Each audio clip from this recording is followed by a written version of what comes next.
Alrighty. I would like to welcome everyone here today to the podcast for Hurley Investments. As usual, I'm Kevin Hurley and we have Michael on the other end. Michael, go ahead and introduce yourself. Hello, Kevin. Michael Verdon here. Glad to be here. Guys, we are excited to tell some clientele what we see in the stock market, what's going on, give you guys a heads up on what's happening in our markets dating today, Friday, which is October 21st. This is an options expiration. And if I can go ahead and make a quick comment, when you guys receive those emails that say, hey, you have options expiring today, yes, we get those emails. Yes, we see those emails. You do not need to worry about telling us. We know about it. We just need to make sure that you know about it. So if you see some movements in your accounts, you know that it's on purpose and that we've taken care of it. I do kind of chuckle every time a couple of you give me a call, send me an email. Hey, do you know options are expiring? I just want to say, of course I do. I better do. That's what I'm here for. So please know that we are made aware of it and we are on top of it. It's just what the brokerage house, options house does to let you guys know. You obviously are probably going to see a little bit of movement in your account as positions disappear and so forth. With that said, we had a pretty good week with economic reports. Michael, I'm going to let you take it away here. What did you see in the economic reports this week? What stands out to you? You know what? Mostly it was kind of flat, from what I could tell, but I do take a look at capacity utilization, see if it creeps up over 80%, where the CPI and inflationary forces start to kind of run hot there. And probably like you, I'll watch housing starts, building permits, and initial claims, existing home sales. He watches everything. I'm going to tell you, housing starts stood out to me where it was off by over 10%. They missed those housing starts. They were much lower than expected, which obviously this is back a previous month. They're in arrears. I would have thought a lot more people would move into homes in September before kids get to school, get situated. Obviously, housing starts were much lower than expected, yet building permits were much higher than expected. More economic construction by way of companies. Leading indicators in existing home sales were the other two that I spent some time with. Existing home sales were going up higher. Again, with a short supply on homes, that's only pushing the home prices higher to where we like to see them, where we feel comfortable. I like that.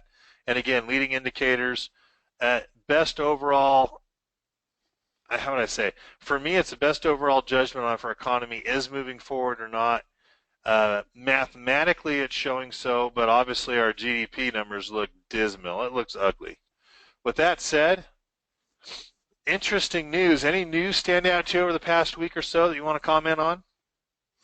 The big news for me was the Qualcomm NXPI buyout rumors, which is an ongoing discussions right now. But I'm kind of watching the debates and the political fallout, kind of like you and everyone else. So it's kind of business as usual in the market, and then we have these extra events going on. So, but mostly just the NXP buyout rumors. So, what about you? Well, obviously the election's in 18 days or so, maybe 17 days. Um, I'll tell you, the last debate on Wednesday was the best that I saw. I'm disappointed in every single candidate we have. It'll be interesting to see what the market does and if it creates a knee-jerk buying opportunity no matter who gets in or not. I think the market's just an excuse away from a pullback. Seems like we're going to have a couple towards the end of the year. Also, if I can make a comment on that bottom headline there, Janet Yellen could be on the verge of starting a civil war at the Fed. There are plenty of Fed officials that want to raise rates.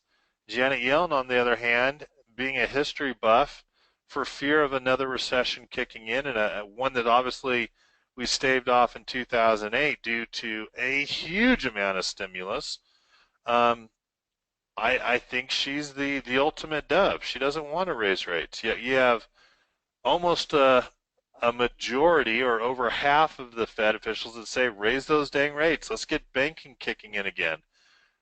It was an interesting article. It'll be interesting to see really if we do just 25 basis points in December or if we do 50. Either way, last time we had a raise in interest rates, pretty instantaneous 3 days, 7.8% down the market. I don't remember exactly, but it was a good drop down.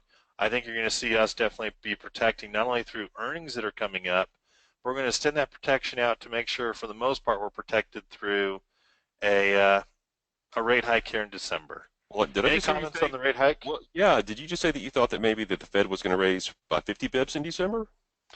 It's a possibility. It was brought up last time.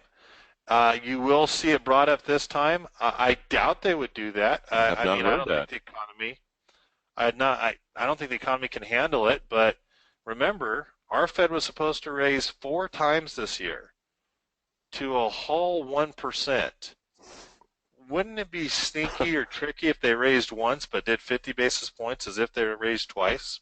Wow, that's interesting, and that's not something I'd considered, but I think that could get quite interesting in the markets. Interesting in what way? In all the worst ways. So I can't imagine. So talk about catching the market by surprise. I think that would do it. So I agree with you. It really would be catastrophic. It would be stupid. But with all due respect, I don't consider these people the smartest people in the world right now. With that said, S&P 500. It was kind of interesting. Through July and August, we literally were consolidating. And then in September, couple big days down, and now we're consolidating at the lower level of the July-August. We're still in a range, but that high range is the lower level of the July-August range that we were in. We're basically sideways. In fact, we're down a couple percentage points here. But it's a little disconcerting to me to see the S&P have a golden cross. You'll see it way over there on the left where the chart starts in the end of April. That blue line crosses over the red line. It usually means you got a 6 to an 8% bounce higher in the index. But if I take a look at this index, this occurred right around the 2,900 range. We're far from a 7 to 8 or a 6 to 8% bounce in a golden cross. In fact, if anything, it's like the economy stalled out. Any comments in general on the S&P 500 or our economy, Michael? I think it kind of correlates or coincides with what the dollar's been doing. I've been watching that closely, and I think you put a GDX slide in later in the presentation, but as the dollar's come off its lows recently from the 94, 95 range, it's run up to over 98. Where are we at now in the dollar? U.S. 98.6. So we're approaching that 100 level where it's been the recent highs from the past year or two. So I think people are starting to really worry that that's going to hurt our exports and it's hurting commodities. Whenever you see the dollar rally and all commodities roll over, puts pressure on oil. A slight reprieve today on the dollar somewhat, but I think that to me, I think that that's what's happening. The highs in the market are probably as much as anything with the uncertainty just with the elections and the elevated earnings per share of the composite kind of rolling over. I think a lot of it has to do with the dollar. So in the short term, it's kind of hard to say, but it looks highly correlated to me. Interesting point. You haven't thought about the rate hike on the Fed. I haven't thought about the dollar in a while. And when I say a while, what, week and a half, 2 weeks since we last spoke um, on one of these podcasts, definitely could be related to the dollar. In fact, I bet if we overlaid the dollar chart on here, you'd see maybe an inverse on that S&P, or at least it looks like the S&P is trying to figure out if a stronger dollar will affect those exports, which in turn affect earnings for the majority of the S&P 500 companies.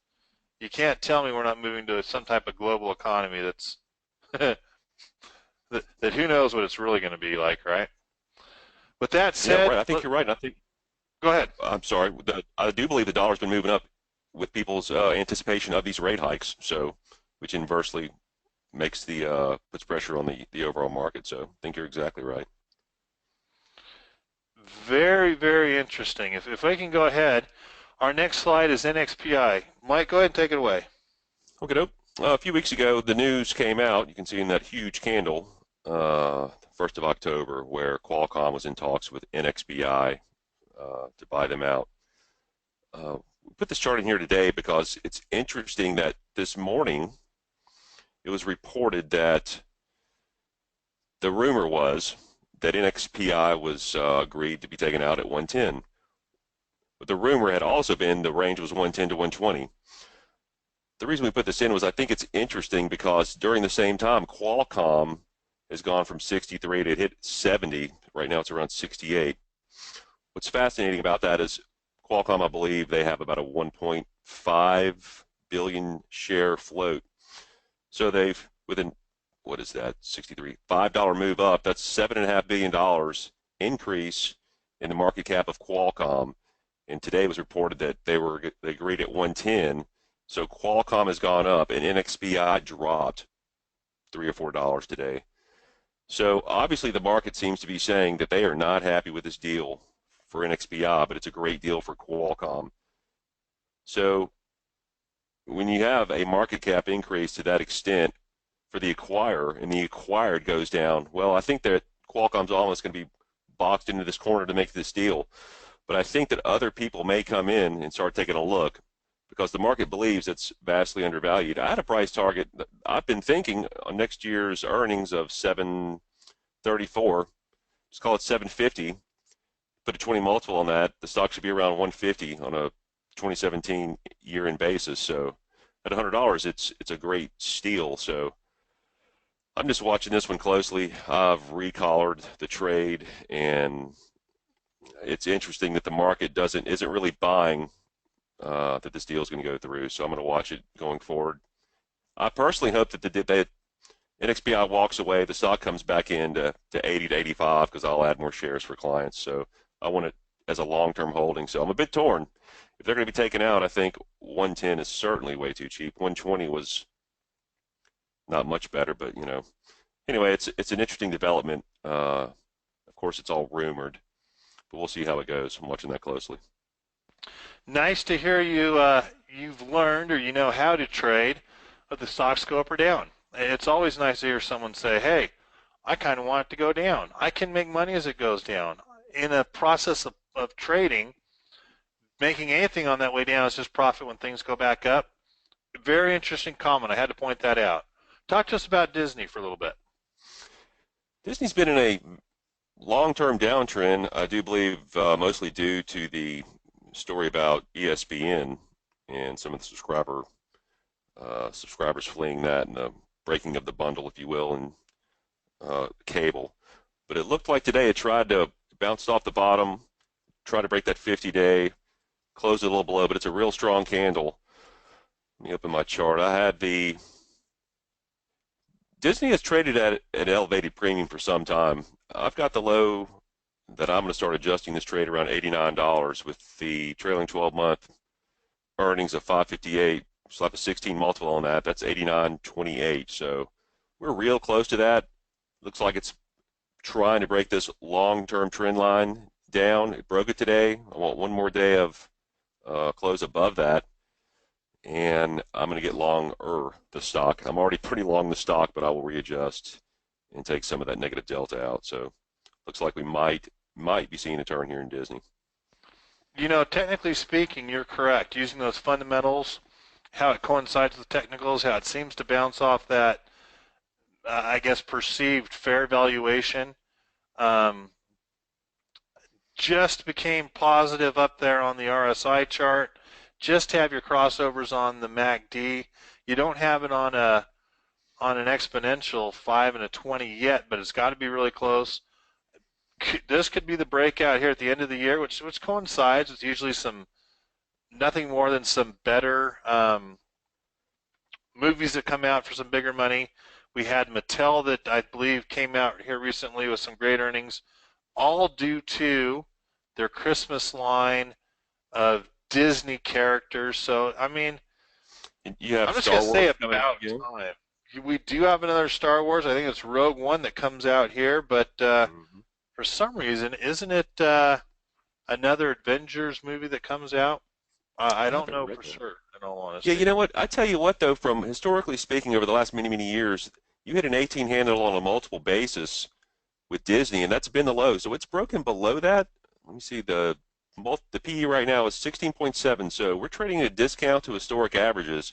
So I understand there's a bit of consternation due to the ESPN story, but uh, I would not be surprised to see this thing bounce off right here. So Go Disney, go. Last but not least, we put in that GLD for it. Talk to us about gold in a little bit, and again, how this correlates with the dollar.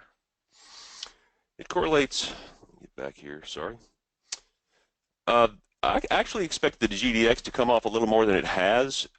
The recent highs from August, I think that's just as it's come in. What's if you overlay that with the dollar has strengthened since then, so commodities being priced in dollars, you would expect them to roll over. But I think a lot of that's been the expectation of the Federal Reserve to start to tighten policy. Um, this bottomed out maybe a week ago. I forget which Fed official it was. It might have been Rosengren. One of them started to talk about, look, we might be at near zero or zero interest rates for longer than the market expects. So even in all this talk about we're going to start raising rates, we're going to start a new tightening cycle, you have all these other officials that are coming out playing the other side of the coin, and so it's a bit frustrating. And gold traders understand this. The velocity of money is decreasing, and it's really what they do with the money supply. It's I think the gold market specifically understands that with as much debt as we have, that it's not going to truly be dealt with. That the government's going to try to inflate this debt away over time. Uh, as gold rolled over recently, as the dollar spiked, I think people or the gold market was fearful that potentially they actually might start this new rate hike cycle. So uh, it's an inflection point in gold right here. I think if they do raise in December, which I do believe they're going to do 25 bips, I think you might see another down leg in gold. And it's a fluid situation. You never know what these Fed officials are going to say, but I'm interested to see how the gold market reacts. It certainly should go down as the Fed raises rates, but I think at some point the market will realize that they can't raise very much, maybe one or two times, and then in the longer term, the debt is such and it's so great that we just can't afford higher interest rates. So I think that dynamic will reverse. So that's what I'm kind of looking for in gold specifically. Very interesting commentary. I've always listened to you over the years just because, I don't know, I haven't put my effort into gold. Gold has always just been a fancy metal that people use to their advantage whenever they can or whenever they want to. Very interesting. Let me go ahead and move to a couple of mine. Visa. Visa has their earnings coming up here on the 24th, which will be next week, beginning of next week. That's actually Monday, with a CEO stepping down. So it's going to be interesting to see how the market takes Disney's new upper management. I'm not even sure that earnings will matter. In fact, if you look at the chart, I find it really interesting that the RSI is flatline. It literally is laying on the 50. It's at 50.52. Look down at the bottom on the MACD. They're almost exactly parallel, very flat compared to each other. At one at being 0.103 and one being at 0.093. So there's 1/10 of 1/100th of a point there difference. Primed for a breakout one way or the other. I could not tell you which way. We do have support on the 50. I'm just glad I'm protected out to at that at that 82.50 price for insurance on the stock. It'll be an earnings report that I'll be paying close attention to, as well as their guidance. Their little after their earnings hour-long question-answer session I'll be paying very good attention to. Historically, Visa it's a recession-proof stock. It's that stock that people will make money in because people are spending money on their credit cards when they don't have the cash or the income that they used to. You want to make a comment there, Michael? I was just going to ask you, where are they in their integration with the European Visa component? When is They that going to be bought it. accretive to their bottom line? Is it done? It should be done, but the short answer is you're not going to see that till the beginning of next year. Okay. It's almost as if they're on a calendar year. The purchase has been acquired, monies have been set aside. Uh, you really won't see any of that hitting their bottom line until most likely the beginning of next year as they have a quarter underneath their belt. Excellent. Okay. Could be a catalyst for the future, though. Interesting catalyst for the future. It might be time for me to roll some January 17 short calls out and up to increase that profit opportunity. Gotcha. Baidu. Look at that chart on Baidu. Technically bearish, fell off the highs. It just can't get over 200. That's been an issue. In fact, 225 at the beginning of the year where it's fallen from. This is a tight consolidation pattern. If you had Bollinger Bands, you'd see them pinching unbelievably. Caught right in between the 200-day and the 50-day simple moving average. Literally, this could be a move down to the 155s, $20 drop, $21 drop from where it's at, to a $25 run up to 200 again. It'll be a very interesting stock to see their run on earnings. It is my international play. This also comes along to next week on the 27th after the market closes. So next week's going to be a big earnings week for me to pay attention to. Last but not least, I have Ford. It is also has earnings next week before the market opens. That'll be on the 27th. Ford are at yearly lows. Yearly lows with better profit margins due to these aluminum trucks that they've been making. My expectation would be a bounce back up to most likely that $13 range. I don't see it getting much higher than that because that would be a significant move higher. But it stayed off those lows at the 1185-ish. So you can see an 1169 touch. But really it stayed right off that 1185 to 1190 range. Bounce higher, earnings will prevail. The big issue though is can Ford have some higher profit margins, some better growth in China and Europe, which it looks like they have. Will that overrun the fact that the big comment on industrials and or primarily the auto market is that we're at highs now, that we've had our run, that things are starting to come off some of the most recent highs. It's not all-time highs. We can definitely see more growth, but it'll just be interesting to see where we run from here. Last earnings was not good in July. That's that big gap down. Can we get back up to the $14 range? Probably not on this earnings, but 13 would be realistic. Any comments you want to make on Ford by any chance, Michael? No, sir, I'm good. You covered it all. Guys, with that said, we appreciate your business. Any questions, go ahead and email some on into us or give us a call. We just wanted to give you an idea of what we see, especially since next week will be a rather large earnings. We've got Apple on the 25th, which is on Tuesday, Baidu on the 27th. Disney is not till the 10th of November.